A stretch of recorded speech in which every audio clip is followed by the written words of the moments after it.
Seleksi merupakan tahapan yang harus dilakukan pelamar setelah ia melamar pada suatu posisi atau pekerjaan.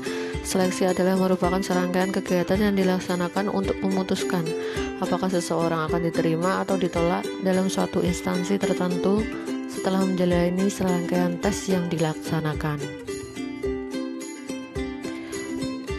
Proses seleksi sendiri atau mungkin biasa disebut proses seleksi tenaga kerja dimulai ketika pelamar datang di perusahaan dan berakhir pada saat keputusan diterima atau ditolak dari posisi yang dilamar oleh sang pelamar pekerjaan tersebut.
Kriteria seleksi. Beberapa kualifikasi yang menjadi dasar dalam proses seleksi adalah yang pertama adalah keahlian. Keahlian ini digolongkan menurut para ahli menjadi 3: technical skill, keahlian teknik, human skill, keahlian yang harus dimiliki oleh mereka yang akan memimpin beberapa orang bawahan, dan terakhir adalah conceptual skill, yaitu keahlian yang harus dimiliki oleh mereka yang akan memangku jabatan pucuk pimpinan sebagai figur yang mampu mengkoordinasi berbagai aktivitas untuk mencapai tujuan organisasi. Kemudian pengalaman cukup penting ya. Kadang ada yang misalnya diutamakan yang berpengalaman berapa tahun atau berapa bulan, tapi kebanyakan berapa tahun, 1, 5, sampai 3 tahun biasanya, tergantung dari perusahaan itu sendiri. Kemudian usia otomatis yang diutamakan adalah usia-usia yang produktif, kecuali mungkin ada posisi tertentu yang dituntut untuk kematangan dalam hal usia. Kemudian jenis kelamin Jenis kelamin memang sering pula diperhatikan, terlebih-lebih untuk jabatan tertentu yang istilahnya ini jabatan ini misalnya kontraktor, mungkin mayoritas dari pekerjanya adalah pria. Kemudian kalau untuk misalnya penjahit atau kuliner, masak-masak itu perempuan atau wanita, tapi tidak menutup kemungkinan kalau mungkin ada bagian-bagian tertentu yang istilahnya tidak sesuai dengan yang diharuskan yang biasanya.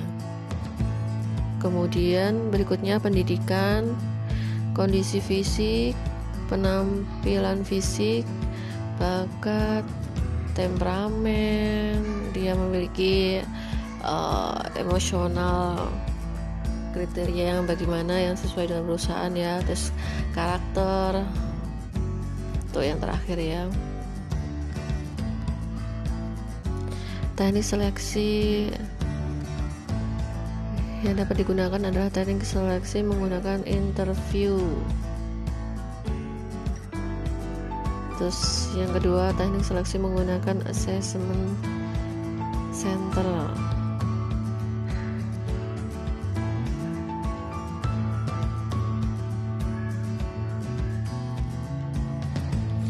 Assessment center merupakan suatu pendekatan yang melibatkan proses penilaian yang sudah terstandarisasi yang didasarkan pada suatu acuan perilaku dan menggunakan metode multiple input.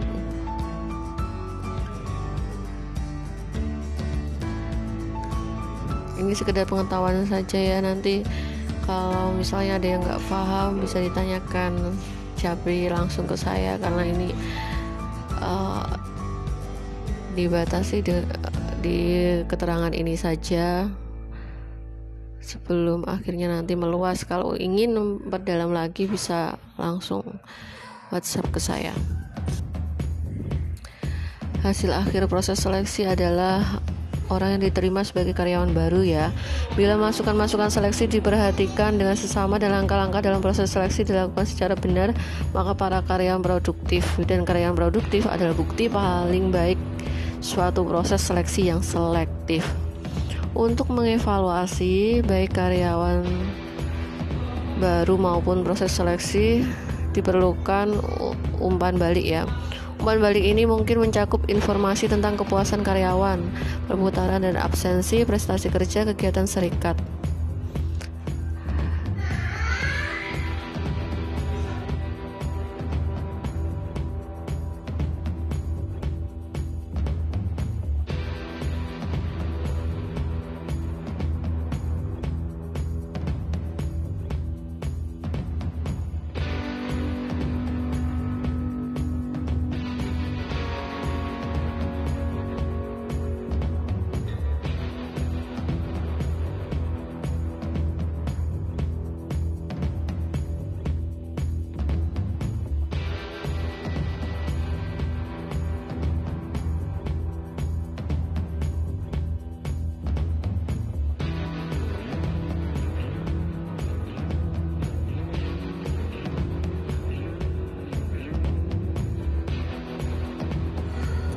Berikut merupakan uraian kendala-kendala seleksi, kalian bisa baca sendiri.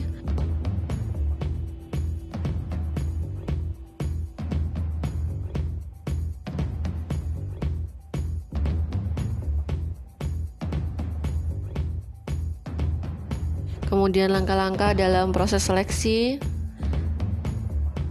Ya, ini kalau kalian punya kerja sampingan atau sudah bekerja gitu kan, pasti pernah mengalami langkah-langkah dalam proses seleksi semacam ini, dan semua itu dikembalikan kepada masing-masing perusahaan. Oke, sekarang ke soal ya. Ini yang NPM-nya ganjil itu mengerjakan nomor 1, kalau yang NPM-nya genap mengerjakan nomor 2, dan jawabannya ditulis di komen. Tetap seperti biasa ya, dikasih nama, NPM, kelas, kemudian jawaban nomor berapa ditulis dan uraiannya. Oke, thank you. Tetap belajar ya, tetap semangat, tetap survive, positive thinking sama Allah, rajin ibadahnya. Assalamualaikum warahmatullahi wabarakatuh.